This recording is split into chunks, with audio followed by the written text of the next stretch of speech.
Varicose వ్యాధితో బాధపడుతున్నారంట. తక్కువ ఖర్చుతో ట్రీట్మెంట్ కావాలి అనుకుంటే ఎవిస్ హాస్పిటల్ని సంప్రదించండి. ప్రస్తుతం మనతో పాటు లైవ్ కాల్ అందుబాటులో ఉన్నారు జై భారత్ పార్టీ వ్యవస్థాపక అధ్యక్షులు మాజీ సిబిఐ జేడీ లక్ష్మీనారాయణ గారు. ఒకసారి ఆయనతో మాట్లాడదాం. యాక్చువల్లీ ఆయన ట్రావెల్లో ఉన్నారు.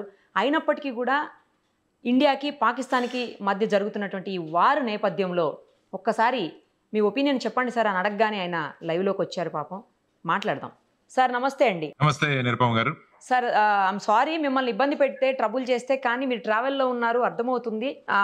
ఆగేదానికి కూడా అవకాశం లేనటువంటి situation I can understand. But మీరు మాట్లాడడం అనేది ఇప్పుడు చాలా ఇంపార్టెంట్ సార్, అందుకోసమే కాల్ చేయాల్సి వచ్చింది. ఇప్పుడు జరుగుతున్నటువంటి వారు ఏ స్థాయి వరకు వెళ్తుంది అనుకుంటున్నారు, ఎక్కడికి దారి తీస్తుంది అనుకుంటున్నారు సార్? ఇప్పటికైనా పిఓకేని మనం స్వాధీనం చేసుకునేటువంటి అవకాశం ఉందా? అలా సాధ్యాసాధ్యాలు ఏంటి అసలు? భారతదేశం ఎప్పుడు కూడా మనము పాకిస్తాన్ ఏదైతే చర్య తీస్తుందో దానికి ప్రతి చర్యగా మనం చేస్తాం. భారతదేశం ఎప్పుడు కూడా ఏ భూభాగాన్ని కూడా ఆక్రమించుకోలేదు ఇంతవరకు. కానీ భారతదేశం మీద ఎవరైనా అక్రమంగా కుట్రలతో దాడులు చేస్తే దానికి మటుకు ప్రత్యుత్తరం ఇస్తుందన్నది మనందరికీ తెలిసిన విషయం. సో ఇప్పుడు కూడా చూసుకుంటే పెహల్గాంలో జరిగిన అటాక్ ఏదైతే వాళ్ళు చేశారో దానికి ప్రత్యుత్తరంగా ఆపరేషన్ సింధూర్ అన్నది ఏర్పాటు చేసి వారి కేవలం ఉగ్ర కార్యాలయాలు ఏవైతే ఉన్నాయో, ఉగ్ర ప్రశిక్షణ కేంద్రాలు ఏవైతే ఉన్నాయో వాటిని టార్గెట్ గా భారతదేశం చేసింది. ఆ తరువాత దానికి సమాధానంగా పాకిస్తాన్ ఏం చేసిందంటే మన బార్డర్ ఏరియాలో ఆర్టిలరీ షెల్లింగ్ చేసి నిష్పాపులైన మన పౌరుల్ని పట్టణ పెట్టుకుంది. 15 మందిని ఆ విధంగా చేయడం, ఆ తర్వాత ఒక 45 మంది గాయాలయ్యారు. సో దీనికి ప్రతిచర్యగా భారతదేశం, ఎందుకంటే అంతకు ముందు ఆపరేషన్ సింధూర్ లో ఎక్కడా కూడా ప్రజలకు నష్టం కలగకుండా, మిలిటరీ ఎస్టాబ్లిష్మెంట్ కు నష్టం కలగకుండా భారతదేశం ప్రవర్తించింది. కానీ ఈ విధంగా పాకిస్తాన్ వచ్చేసి నిష్పాపులైన మన భారతదేశ పౌరుల్ని వాళ్ళు చంపడం అన్నది చాలా ఏహ్యమైన చర్య, క్రూరమైన చర్య. దానికి సమాధానంగా భారతదేశం నిన్న లాహోర్ లో ఉన్న వాళ్ళ ఎయిర్ డిఫెన్స్ సిస్టమ్ ఏదైతే ఉందో దాని మీద అటాక్ చేశారు. మళ్ళా దానికి సమాధానంగా పాకిస్తాన్ వాళ్ళ మిసైల్స్ ని, డ్రోన్స్ ని ప్రయోగించింది.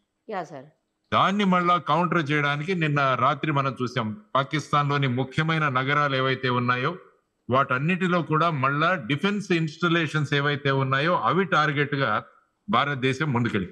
ఎందుకంటే ఇందులో ప్రధానంగా మనం గమనించాల్సింది ఏంటంటే SEAD అన్నది ఒకటి ఉంటుంది వార్ లో, అంటే suppression of enemies air defence. Okay, ఇప్పుడు suppression of enemy air defence SEAD. ఎందుకంటే ప్రధానంగా ఇప్పుడు యుద్ధాలు మీరు చూస్తే కాల్ బలం లేదు. అంటే మన సోల్జర్స్ వెళ్ళి, ఇన్ఫాంట్రీ సోల్జర్స్ వెళ్ళి అటాక్ చేయడం అన్నది ఈ ప్రస్తుత విధానంలో ఎప్పుడూ చూసినా కూడా యుద్ధ విమానాల ద్వారా క్షిపణులను వాడుతూ, అంటే మిసైల్స్ ను వాడుతూ, తర్వాత వచ్చేసి డ్రోన్లను ఉపయోగించడం ప్రస్తుతం ఉన్న వార్ఫేర్. మీరు ఇజ్రాయెల్, హమాస్, లెబనాన్ లో జరుగుతున్న యుద్ధాలు చూసినా కూడా అక్కడ కూడా స్ట్రైక్స్ అన్ని కూడా missiles, air strikes, drones. Even Russia Ukraine మధ్య జరుగుతున్న యుద్ధంలో చూసినా కూడా అక్కడ కూడా ఇదే సిద్ధాంతాన్ని వాళ్ళు అమలు చేస్తుంది. సో భారతదేశం కూడా అదే విధంగా మన ఫైటర్ ప్లైట్స్, సుఖోయ్ కావచ్చు, రఫేల్ కావచ్చు, తర్వాత వచ్చేసి మెరాజెస్ కావచ్చు, వీటిని తర్వాత మన DRDO డెవలప్ చేసిన S-400 సిస్టమ్ ఏదైతే ఉంటుందో శత్రువుల యొక్క మిసైల్స్ ని, డ్రోనుల్ని గుర్తించి వాటిని వెంటబడి వాటిని ధ్వంసం చేయడం అన్న సిస్టమ్, ఇదన్నీ కూడా మనం డెవలప్ చేసుకున్నాం. కాబట్టి వాళ్ళ F-17 విమానాలు కూడా మనం JF-17 2 విమానాలు కూడా కూల్చామన్నది మన సమాచారం.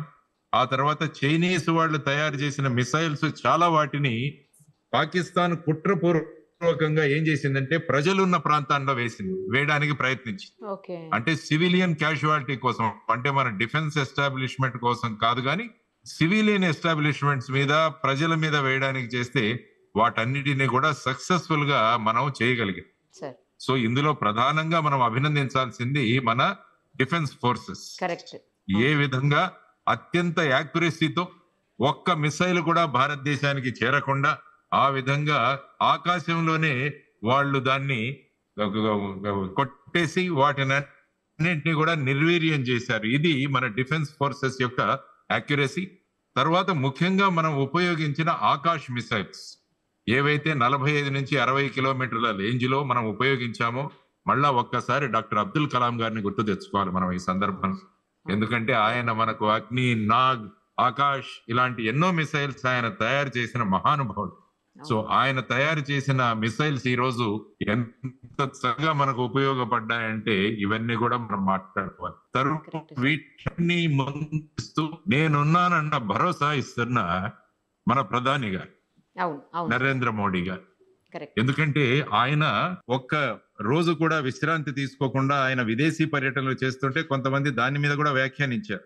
కానీ ఆయన చేసిన ప్రయత్నాలు, ఆయన ఆలింగనంలో ఉన్న శక్తి ఏంటో ఈరోజు భారతదేశం చూసి, ఆయన ఫ్రాన్స్ కు వెళ్లి అక్కడ ఉన్న రఫేల్ కావచ్చు, మిరేజ్ విమానాలు కావచ్చు, రష్యా నుంచి సుకోయిల్ కావచ్చు, ఆ తర్వాత భారతదేశంలో మేక్ ఇన్ ఇండియా అని మన ఆత్మ నిర్భర భారత్ ద్వారా మన ఎయిర్ సిస్టమ్స్, మన మిసైల్ సిస్టమ్స్ ఇవన్నీ కూడా మనం ఈరోజు చూసాం ఏ విధంగా అవి ఉపయోగపడ్డాయి. దాని వెనకాల ఆయన పడిన శ్రమ అన్నది మనందరికీ కూడా తెలుస్తుంది ఈరోజు. అదే విధంగా ఈ రోజు మీరు పాకిస్తాన్ లో ఉన్న రాజకీయ నాయకుల మనోధైర్యం ఎంత దిగజారిపోయిందంటే, వాళ్ళ నేషనల్ అసెంబ్లీలో మాట్లాడుతూ ఒక ఎంపీ ఏమన్నాడంటే, వాళ్ళ ప్రధానిని ఉద్దేశించు, పాకిస్తాన్ ప్రధానిని ఉద్దేశిస్తూ, తోడేళ్లకు నాయకత్వం సింహం వహిస్తే ఆ తోడేళ్లు కూడా సింహాలుగా ప్రవర్తిస్తాయి, కానీ సింహాలకు నాయకత్వం ఒక తోడేలు వహిస్తే ఆ సింహాలు కూడా తోడేళ్లు లాగానే ప్రవర్తిస్తాయి. అది మీరు ఆ విధమైన నాయకత్వం మాకు ఇస్తున్నారని చెప్పి పాకిస్తాన్ ప్రధానమంత్రిని ఏకేశాడు ఆయన నేషనల్ అసెంబ్లీలో. ఆయన ఏమన్నాడంటే, భారత ప్రధాని నరేంద్ర మోడీ గారి పేరు మాట్లాడడానికి కూడా మీకు భయం, ఆ విధంగా మీరేం ప్రధాని అన్నట్టుగా మాట్లాడారు. కాబట్టి ఒకవైపు రాజకీయ యంత్రాంగం, తర్వాత ప్రధానమంత్రి, ఇతర మంత్రులు, ఆ తర్వాత డిఫెన్స్ ఫోర్సెస్ టోటల్ గా డిమారలైజ్ అయిపోయి ఉన్నాయి ఇప్పుడు పాకిస్తాన్. సో భారతదేశం కూడా ఆచితూచి అడుగులు వేస్తోంది. ఈ రోజు రాజ్నాథ్ సింగ్ గారు చీఫ్ ఆఫ్ డిఫెన్స్ స్టాఫ్, తర్వాత ముగ్గురు చీఫ్స్ తో మాట్లాడారు, జనరల్, ఎయిర్ చీఫ్ మార్షల్, తర్వాత అడ్మిరల్, వీరి మీటింగ్ పెట్టారు. ఆ తర్వాత వారు ఇప్పుడు నరేంద్ర మోడీ గారిని కలవడానికి వారు వెళ్తున్నట్టుగా మనకు న్యూస్ వస్తోంది. ఒకవైపు అమిత్ షా గారు అంతర్గతంగా భారతదేశంలో ఎటువంటి విధానాలు ఉండాలని వారు కూడా బిఎస్ఎఫ్, తర్వాత సిఐఎస్ఎఫ్, ఆ తర్వాత ఐటిబిపి, తర్వాత వచ్చేసి ఎస్ఎస్బి, వీట్ల ముఖ్యులతో కూడా, వారి ప్రముఖులతో కూడా వారు చర్చ పెడుతున్నారు. అంటే భారతదేశ సన్నద్ధత ఏ విధంగా ఉంది, అదే విధంగా టెరిటోరియల్ ఆర్మీ ఏదైతే మన దగ్గర ఉంటుందో దాన్ని కూడా డిప్లాయ్ చేయడానికి చీఫ్ ఆఫ్ ఆర్మీకి అధికారాలు ఇవ్వడం జరిగింది. సో ఈ విధంగా చూసుకుంటూ పోతుంటే భారతదేశం it is leaving no stone unturned. కాబట్టి ఎక్కడెక్కడైతే భారతదేశానికి ఈ దుర్మార్గులు ఏ విధంగా వాళ్ళు ప్రయత్నం చేస్తారో దాన్ని మనం రివ్యూ చేసుకుంటూ, భారతదేశం యొక్క అప్పర్ హ్యాండ్ ఏదైతే ఉందో, భారతదేశం యొక్క సుప్రీమసీ ఏదైతే ఉందో దాన్ని మన డిఫెన్స్ ఫోర్సెస్ ఈరోజు చూపిస్తున్నాయి. కాబట్టి ఆ విధంగా మనం మన ఆర్మ్డ్ ఫోర్సెస్ కి ధన్యవాదాలు తెలియజేయాలి. వారి వెంట నిలబడుతూ పూర్తి భరోసా వాళ్ళకి ఇస్తూ, వారికి పూర్తి ఆపరేషనల్ ఫ్రీడమ్ ఇచ్చిన మన ప్రధానమంత్రి గారిని కూడా, ఆ తర్వాత వీటన్నిటి వెనకాల ఉన్న గొప్ప సూత్రధారి, గొప్ప స్ట్రాటజిస్టు మన ఎన్ఎస్ఏ అజిత్ డోవల్ గారు. 80 ఏళ్ల వయస్సు, ఆల్మోస్ట్ 80 ఏళ్ల వయస్సు. ఆ వయస్సులో కూడా ఎంత క్షుణ్ణంగా శత్రువును గమనించి వారిని ఏ విధంగా దెబ్బతీయాలి అన్న అద్భుతమైన ప్రణాళిక రచన చేసే అజిత్ డోవల్ గారికి కూడా మొత్తం భారతదేశం ఆయనకు salute. You should salute Ajit Doval గారు అన్నది మనం భారతదేశం అంటే ఏంటి అన్నది మనం చూపిస్తున్నాము. ఇది కేవలం పాకిస్తాన్ కు మాత్రమే కాదు, ప్రపంచానికి కూడా భారతదేశం అంటే ఏంటి అని తెలుస్తోంది. అది చాలా ముఖ్యమైన విషయం. సో వాట్ ఈజ్ ఇండియా అంటే, భారతదేశాన్ని మతాల పేరు మీద విడదీయడానికి ప్రయత్నం చేసిన పహల్గావ్ అటాక్ లో భారతదేశం మేమంతా కూడా ఒకటే అన్న నినాదంతో ప్రజలు కూడా స్పందిస్తున్నారు.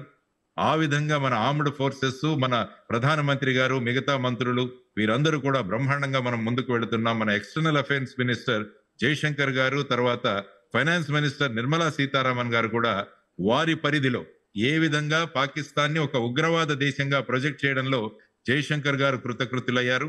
అదే విధంగా పాకిస్తాన్ మీద ఆర్థిక పరంగా ఎలాంటి నిర్బంధనలు పెట్టాలని నిర్మలా సీతారామన్ గారు కూడా వారు ముందుకు వెళుతున్నారు. ఇది టీం వర్క్ అంటే. Correct team work correct team work ఎలా జరుగుతుందంటే టీం నాయకుడి మీద టీం వర్క్ ఆధారపడి Yes. ఉంటుంది. Yes. మన టీం నాయకుడు ఏదైతే లీడర్ ఉన్నారో నరేంద్ర మోడీ గారి అద్భుతమైన నాయకత్వంలో దేశం బ్రహ్మాండంగా ముందుకు వెళుతోంది అన్నది నా రియాక్షన్. మీరు పిఓకే గురించి అడిగారు, పాక్ అవును. ఆక్యుపైడ్ కాశ్మీర్ అవును. గురించి ఇప్పుడు ఏమి చేయాలి, Hmm. వేచి చూద్దాం. ఖచ్చితంగా అంతర్గతంగానే పిఓకేలో ఒక సివిల్ వార్ రాబోతుంది. ఓకే ఎందుకంటే వీరి ప్రవర్తన ఇది చూసి అక్కడ పిఓకేలో ఉన్న ప్రజలు, అక్కడ ఉన్న ఉగ్రవాదుల భయానికి వాళ్ళు ఏమీ మాట్లాడడం లేదు. కానీ ఈ ఉగ్రవాదులను ఏరి పడేస్తే వారి గొంతుకలు బయటకు వస్తాయి. వారంతకు వారే మేము పాకిస్తాన్ లో ఉండం, భారతదేశంలో మమ్మల్ని కలుపుకోండి అని వచ్చే రోజు మనం త్వరలోనే ఉంది. ఎగ్జాక్ట్లీ సార్, కరెక్ట్ చెప్పారు.